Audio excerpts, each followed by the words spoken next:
দেশের অর্থনীতির গুরুত্বপূর্ণ চালিকা শক্তি ক্ষুদ্র ও মাঝারি শিল্প বা এসএমই খাত। দেশের প্রত্যন্ত অঞ্চল থেকে শুরু করে শহরের অলিতে গলিতে লাখো মানুষের ভাগ্যের চাকা ঘুরছে এই খাতের উপর ভর করেই।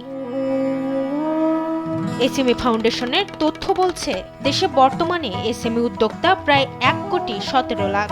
জিডিপিতে এ খাতের অবদান প্রায় 30%।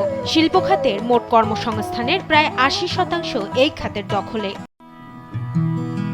তবে বিপুল সম্ভাবনা থাকা সত্ত্বেও নানাবিধ সংকটে কোণঠাসা দেশের অর্থনীতির গুরুত্বপূর্ণ এই খাত। অর্থায়নের অভাব, উচ্চ সুদহার, কাঁচামালের লাগামহীন দামে হিমশিম খাচ্ছেন ক্ষুদ্র ও মাঝারি উদ্যোক্তারা। আমাদের সমস্যা সমাধানে সরকারের সুনজর দেওয়া উচিত। এরপরে সরকারের ব্যাংকের মাধ্যমে আমাদের লোন টোন দেখ, আমরা জিনিসটা যেন আরো উন্নত করি। সরকারের সহযোগিতা পেলে আমরা এগুলি বাইরেও এক্সপোর্ট ইম্পোর্ট করতে পারবো।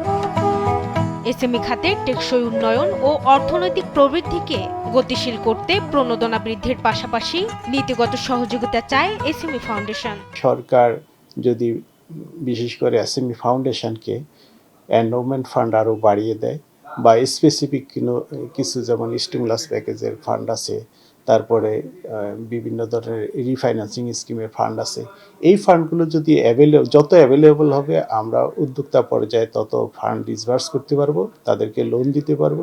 বিশ্লেষকদের মতে নীতিগত ও আর্থিক সহায়তা নিশ্চিত করা গেলে জিডিপিতে এই খাতের অবদান 40% উন্নীত করা সম্ভব। বাংলাদেশে ক্ষুদ্র এবং কুটির শিল্পের সাথে যারা জড়িত, হস্তশিল্পের যারা জড়িত, তাদের সংখ্যা কিন্তু 1,20,00,000-এর কাছাকাছি। সুতরাং এই 1,20,00,000-কে যদি আপনি ব্যাংকিং সুবিধা দিতে পারেন, সময় মতন অর্থায়ন দিতে পারেন, পলিসির দিক থেকে যদি সাপোর্ট দিতে পারেন, যদি ট্যাক্স সুবিধা দিতে পারেন, তাহলে কিন্তু বাংলাদেশের অর্থনীতিতে এসএমই খাতের যে অবদান জিডিপিতে আছে সেটা কিন্তু 25 থেকে 40-এ কিন্তু উন্নীত করা সম্ভব। মাকদুরা মিতি, দেশ টিভি, ঢাকা।